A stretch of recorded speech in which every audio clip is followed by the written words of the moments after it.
Hey guys, so I just arrived at the Intercontinental in Perth. I've just finished my journey from our hometown in Tembagapura, Indonesia, and I've made it to the day zero of the isolation. Actually, it's 1:21 a.m. I wonder if this is day zero or day one. I don't know, I'll have to find out tomorrow. But yeah, I've just arrived.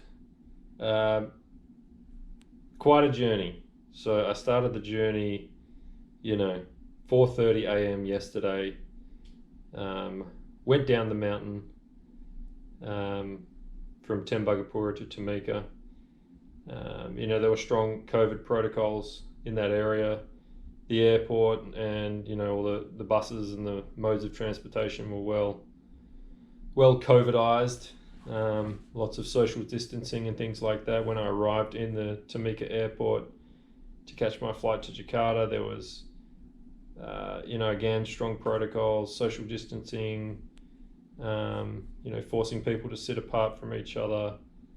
Guys were spraying down luggage with some sort of disinfectant and things like that. Took my flight to Jakarta. Took an airfast flight to Jakarta, and that was fine. Didn't have anyone near me, in front or behind. It's a company charter, so there wasn't many people on there anyway. But it was, that was a fine trip, no problem at all. Jakarta was kind of eerie. It was really eerie. It was empty, almost. Apart from a handful of people, it was basically empty. And for a country with 270 million people, it was pretty nuts to see. Very few flights, mostly Garuda Indonesia, which is the national carrier, so the Qantas equivalent type in Australia. So Garuda was still flying, lots of Garuda flights. So I got down the mountain, took the airfast flight to Jakarta, hung out there for a couple of hours, poked around a bit. There wasn't much going on. Then I took a Garuda Indonesia flight to Denpasar, Denpasar domestic, and that was pretty empty as well. There wasn't too much going on there either. I spent the night in Denpasar, which was okay actually. I thought it was going to be a lot worse than it actually was, so I stayed at the Novotel, the airport hotel there. Again, strong COVID protocols, temperature checks, lots of face masks, lots of gloves, all that type of thing. Very few guests, maybe 3 or 4 rooms is my guess of how many were actually sold out. Oddly enough, I did see a couple there, a young couple who were carrying around a surfboard. I mean, they must have just been on a surf holiday or something, which I thought was extremely strange given it's like the 8th of April. I mean, this isn't the start of the COVID thing. This is quite a ways in and people are still taking surfing trips, but whatever. So I spent the night there, no problems at all. Came into Denpasar International, and that was, surprisingly empty again. I mean, these are some major hubs for Indonesia, and they were surprisingly empty. I knew they were going to be empty. Obviously, I knew there wasn't going to be too much going on, but for the most part, everyone was doing the right thing as far as the staff was concerned. And this is where I first started to see a little crack, a little chink in the armour, I guess, of the general public, is in Denpasar Airport. Probably Aussies, I guess. I don't know.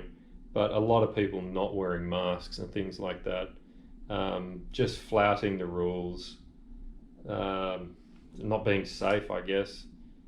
I'm not sure what is going through people's minds. Maybe they think it's not going to happen to them or something like that.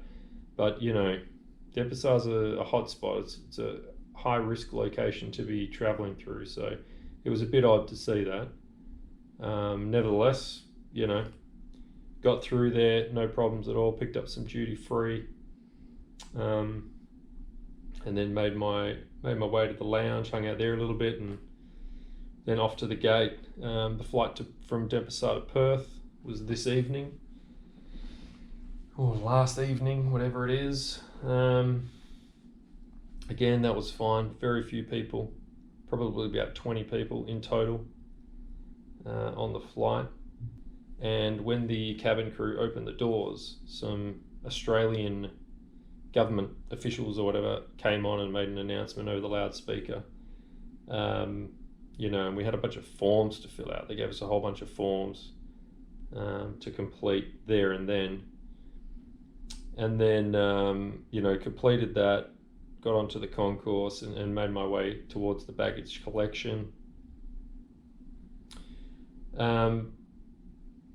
Before I did that, I went through the duty-free area, which was all closed. It was all closed. So hot tip for young travelers is get your duty-free at your departing. So for those that are coming through, get your duty-free at the departing location. Because nothing is open in Australia. Nothing. It's all closed. So we grabbed our stuff and we went through, the passport queue there, and that was no issue. They took your temperature and stuff like that, no problem. And then it got really serious. Like, we know Australia's doing a really good job at controlling the coronavirus, and you knew straight away in that airport why that was the case. I mean, there were seriously strict and stringent protocols in place. I had to sit down and have an interview with a police officer, or maybe it was like a border control officer or something like that. And he was, asking me questions about what I'm doing and where I'm going and blah, blah, blah. So we did this interview. This guy asked us these questions, and we went and sat down in all these separate seats so we could collect our luggage, and we're kind of waiting for the bus and everything. Probably took, 30 minutes or something to get the buses moving. We got a police escort, which was kind of cool, I guess. Streets were very empty. Not much out there, obviously. I mean, it was late as well. It's past midnight. Police escort, and then, we rock up to the hotel. So then we come into the hotel. So we roll up to the hotel.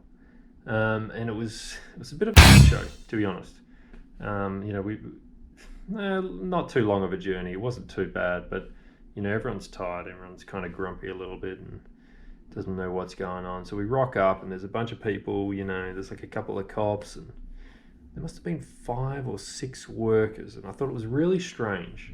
None of them had masks on, not one. And it was weird. And they were all standing around in a group, and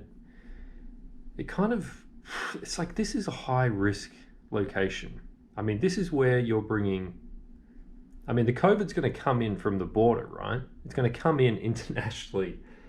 We're bringing all the COVID possible people into one location, into this hotel in the middle of Perth. And all of the workers are standing around with no masks on. They're within arm's reach of each other, all having a good little yarn. And then we're starting to disembark, and then half of them actually whip something out.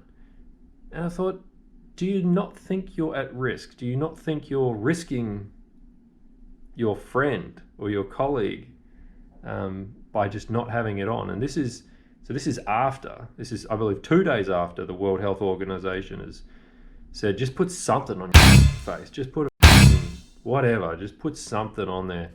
Get a handkerchief, like a cowboy if you want. Just put something to stop that transmission between person to person. I thought it was really strange that these workers were just unprotected. They were unprotected. So anyway, I get my luggage and I get off the bus, and I'm heading in, and they're starting to take they're asking me, "Have you got any cigarette products or alcohol products?" Of which I said no.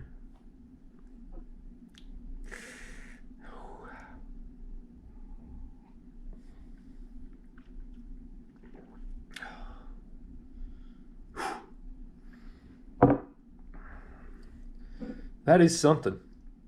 What have I got here? Me.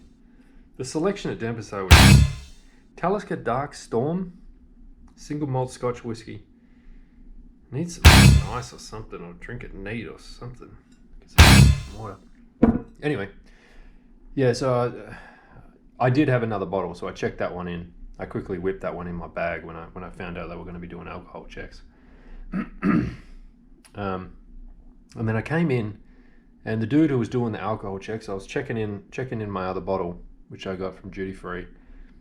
And these dudes there were two guys there, they didn't have masks on. And I was just boggled by this. I'm like, what the f***?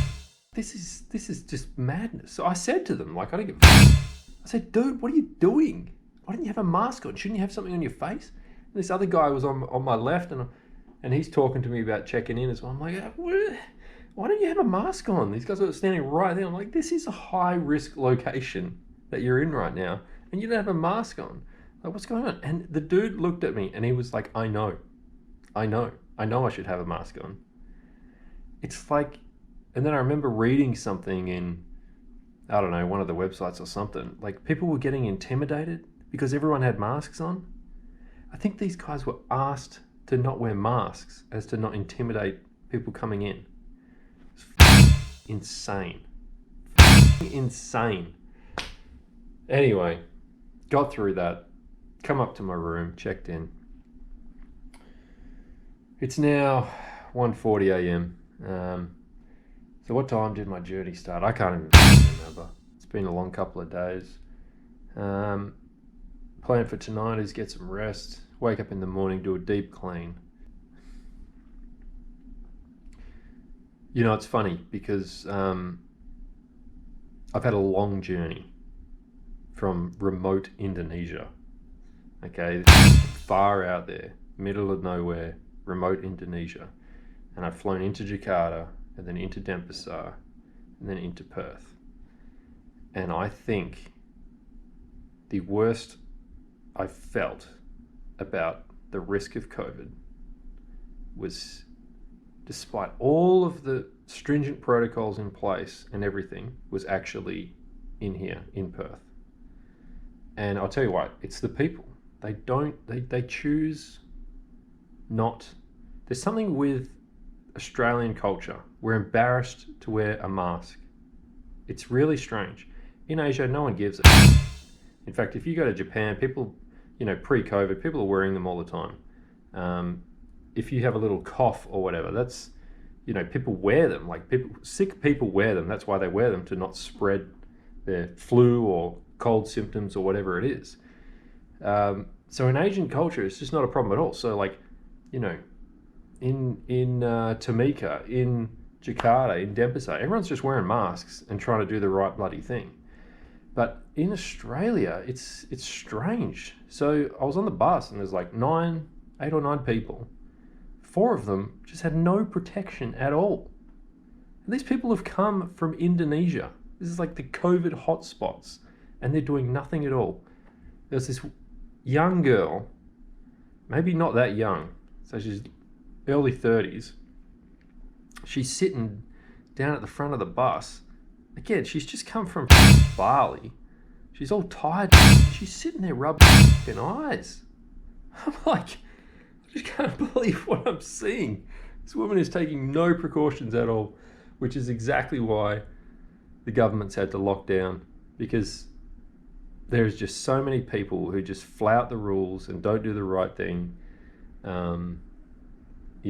In this country, maybe it's a cultural thing, I don't know, but it seems like the only way you can get compliance is to just force that rule onto people, and that's kind of what's happening now. Like, I'm being forced into this environment. If I was given the opportunity to self-isolate, I would do the right thing, but there's so many people that wouldn't, that the whole thing just falls apart. So the government's got no choice. You got to just lock everyone up. Look, there was another dude on the bus. He was coughing. Didn't sound like a very good cough to me. Maybe it was unrelated. I'm sure it was unrelated, but some dodgy going on. He didn't have any protection either. These people are just taking all the risks in the world. I don't know why. It's like they're not reading the news. Anyway, I'm going to bed. It's late. Talk later.